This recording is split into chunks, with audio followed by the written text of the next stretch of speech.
Okay. Good afternoon. I'm Sergeant Major Chris Donaldson, the JMRC Ops Group Sergeant Major. On today's episode of Forging the Sword, I'm honored to sit here with Command Sergeant Major Ryan Roush, the 1st Brigade Armored Division CSM from the 3rd Infantry Division. So, Sergeant Major Roush, thank you for being here today, taking a little bit of time and just talking a little bit of casualty stuff coming out of rotation 2502 of CBR. So, thank you today for taking this time. Yeah, thanks for having me. I appreciate it. So, we've had a lot of conversations, the last 2 weeks really, and getting after prolonged field care and trying to push that topic and button, and what the Raider Brigade was able to do with that. I really appreciate that effort. First thing I really want to kind of ask you is, what are some of the biggest things that you guys learned coming out of this rotation when it comes to prolonged casualty care? So it's a great question. So first of all, we started with an NTC rotation about 11 months ago, and what we felt coming out of that was we were more focused on CASEVAC than we were treatment of patients. And so, some of our battalions really taken to training our medics to do prolonged field care, and so we really wanted to come out of this with what does that take to do prolonged field care, knowing I don't think that we were there. But we wanted to learn those lessons so we could move forward into our training plan. The biggest thing that I think we realized was, number one, we need more training, right? Our medics need training on some of those prolonged field care techniques and procedures, to include our soldier, the basic rifleman or the scout. Needs to understand that stuff as well, those techniques as well, so they can help assist the medics. What we did learn was that in order to do this, I don't think we have the sufficient Class 8 forward, right? So a lot of our Class 8s in the Roll 1, maybe we don't have enough blood transfusion kits, and so those things we're taking a look at is how do we put our Class 8 forward, and then what Class 8 do we need to order? So what kind of changes in training do we need to make? What kind of changes in our kit for our 68 whiskey specifically? And then where do we place our kit and our evac vehicles on the battlefield to enable prolonged care to then evacuate at a time where it's more tactically advantageous to us? No, I absolutely agree. I think that's one of the biggest things we're seeing coming out of, Russia and Ukraine is a lot of the casualties are being treated up there on the flat before they can be, Yep. evac out later on that evening or whatever it is, depending on the situation. So I think it's really looking at how do we get that triage right? Do we have that Class 8 forward that we really need to? And I think it's some great lessons learned coming out of this rotation that you were just talking about that we've identified that, we'll start ordering more of this stuff. But I think one of the biggest things that you mentioned was that training, right? We're seeing it where the medics don't always get to do that training on live patients, live casualties. It's doing training in the mystic sites or whatever it is, but it's those basics and the fundamentals that we don't always test our medics on. I think was one of the best things that we saw this rotation, and it's definitely a gap that I think, we across the entire Army is something we really got to take a look at when it comes to the casualties, and then really that triage, right? Over the last 20 years, we've focused on that golden hour, thinking that is the evac time, but the golden hour hasn't gone away when it comes to medical. It might have gone away when it comes to evac, but the treatment doesn't stop. And I think where we really got to get them to is understanding the importance of that triage. And sometimes that medic's going to have to make that hard decision. Hey, this guy's expecting. We're still going to talk to him and treat him, but we really need to focus on these other casualties. And I think that is one of the biggest things coming out of this one that we really saw from the ops group side. Yeah, absolutely. I think it's the importance of our casualty collection points at the company and platoon level, right? Where do we have our 68 whiskeys? Are they prepared and postured to do triage there and then to conduct that that support and that soldier care there? I do think the golden hour still exists, but I think with prolonged field care, what you're trying to do is extend that golden hour. Hopefully if we can get to 8 to 12 hours, so we can set conditions where we can evac people, and that's what we're really trying to get to. And first of all, I'll say I appreciate JMRC allowing us the opportunity to train this way and to test that system. It really helped us see ourselves and what we need to do in the future. With the training piece, I agree that our medics need more training, but I think we have to look at how do we get the right people in our formation certified, and then how do we bring that into our formation to train our own people to that, to then sustain that and maintain that training proficiency throughout. So I think that's going to be key moving forward. Well, I think one piece with the training too is we got to get away from it's just the medics, right?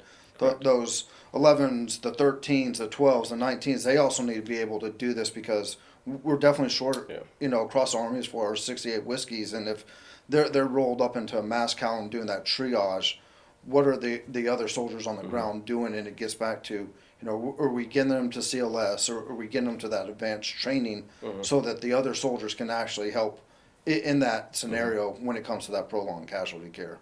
Yeah, one lesson we learned was just something simple like sticking a patient. Under a unstressful clinical situation, our medics are pretty good, but during this, we put them in some stressful situations where they weren't as proficient as we thought. And then trying to have an 11 Bravo assist that medic with the actual care of that patient, didn't really understand what they were doing. So I 100% agree that, it's every soldier in our formation needs to get better at this. And, as leaders, we need to make sure we're training that. So adding these things into our own internal TC3 and CLS that we're doing, I think a goal should be every person sticks, right? I think another goal should be, where we had a problem with Class 8 was the type and tiner, right? We just didn't know. We don't have enough kits to test people for a walking blood bank. So maybe prior to deployment, you add that into your SRP. There's some cost, stuff you got to talk about, but I think that's important when you actually, look at how do I establish a walking blood bank within my formation. Things that we weren't prepared for, but coming out of this, we learned those lessons. Yeah. So I think, one thing that I thought was really important that we tested this rotation and conversation we had was, how can we evac casualties during period of darkness, and that was the only time we were going to do it, right? And this was, once again, based off of lessons learned we're seeing. That may not always work, right? The enemy's got to vote in how we CASEVAC, but we really wanted to push that. One, because it got after that prolonged casualty care, but, in your assessment, how do you think that went, evacing just during hours of limited visibility? So I think it got better with time. The second or third night, we were a lot more proficient at it. And you're right, it was a forcing function to force people to do it at the CCP. One thing we learned was in order to do that, if we did not synchronize that effort, as soon as the sun went down and we hit that conditions for limited visibility, is that based off the amount of casualties we had, we were going to create a mass cal at our roll 2 and roll 1s and then roll 2. So what that forced us to do was a medical sync with our medical teams and some command sergeant majors on there prior to that movement to understand the amount of casualties we had, where they were at in the battlefield, and then what was the timeline moving them. And then, our Charlie Med and our brigade surgeon can make decisions on, based off priority, based off amount, hey, we're going to evac this unit first or these casualties first, or hey, we're gonna keep this unit casualties. You're gonna still continue to care, and then we'll get you next. So, because now we have to clear out the roll 1s, and then subsequently clear out the roll 2, and that caused us to then look at, okay, what roll 3 support can I get to help clear those casualties out? Can I use aviation to get those out at a safe distance to help clear that out? So that made us, instead of doing a circular continuous CASEVAC, knowing we were going to treat like a delivered operation. Just like any operation, you have to synchronize that, and you have to have the right people there to synchronize in order to make that a smooth operation. So we didn't start off very well at that, but I think by the second or third night of doing that, we kind of came up with that, and it developed that script that we need to do in that synchronization meeting so we can do this effectively. Yeah, I agree. Once you guys really started that synchronization meeting, we saw it completely shift, and it was that attention that was being put on it by the surgeon cell, yourself and all the other CSMs. It really drove that and got it to where it was as successful as it was, and a lot of great data that came out of that that I think was critical. Really talking the prolonged casualty care, this was also one of the first things that's ever been done. Was a live autologous blood transfusion, right? So this was the first time that's ever been done in a CTC, and you guys were able to execute that 5 times And I think there's a lot of great lessons that we learned from that, from the JMRC perspective as well as you guys. But being able to do that for the first time, what are your thoughts on doing that live blood transfusion out there? Well, I think it's necessary, right? And it starts with your home station or wherever you're at before the CTC to train and certify your formation to do it. I think we came in with roughly 40 people that we had trained and certified internally through other courses. But one thing we found out is when we did it, live under stressful conditions in the environment, was that we weren't as efficient or proficient at that task as we thought. And so your team did a great job putting our medics under stressful conditions in order to do that. And the results were we didn't get as many successful attempts as we thought, but it also gave us a great opportunity to look at it. So I think just, doing the training to be efficient at it, and then as you're doing your home station training, whether it's at a CalFEX or a platoon of sticks, is how do you replicate battlefield conditions to put that stress under those medics to do it in a stressful combat environment. And I think that's key, something that we learned out here. Yeah, no, I agree. I think that was awesome training that we were finally able to get after. I think one thing we got to continue pushing is that walking blood bank, because that's the only way we can do that and be able to save lives is by pushing that blood. But if we don't have that walking blood bank, we haven't done the screening for the low titer. I think that is one mark that we're definitely missing and need to continue pushing forward. Absolutely. That and then just the lack of Class 8 that we had pre-ordered coming into this, and then it's a lot of those. A lot of that equipment is not on a normal Class 8 ordering or something you would not keep on your normal stock. So having to look at what it takes to do a walking blood bank is super important to executing prolonged field care. Something that I don't think looked at, too far in advance, but it's something that I think going forward we need to take a look at that internally and how do we create that walking blood bank. Yeah. Well, I think it identifies some of those other issues, right? Like what Class 8 do we need to order? Mm-hmm. What capabilities do we need to get to the Roll 1? The blood storage is one of the biggest things always lacking in that Roll 1. And then just what else do we need to get to that FLOT, right? You talked about the blood transfusion kits. We don't have enough of those. We need to order more so that those ground medics actually have it all the way up there. They can do that before they get pushed back.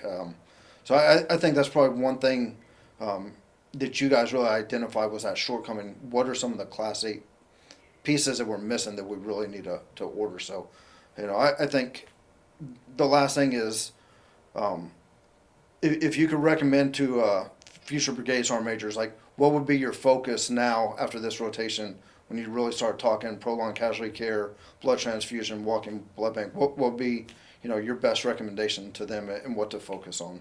I really think you got to focus on the training, right? The training of the individual 68 whiskey, and then the training through your CLS and TC3 program.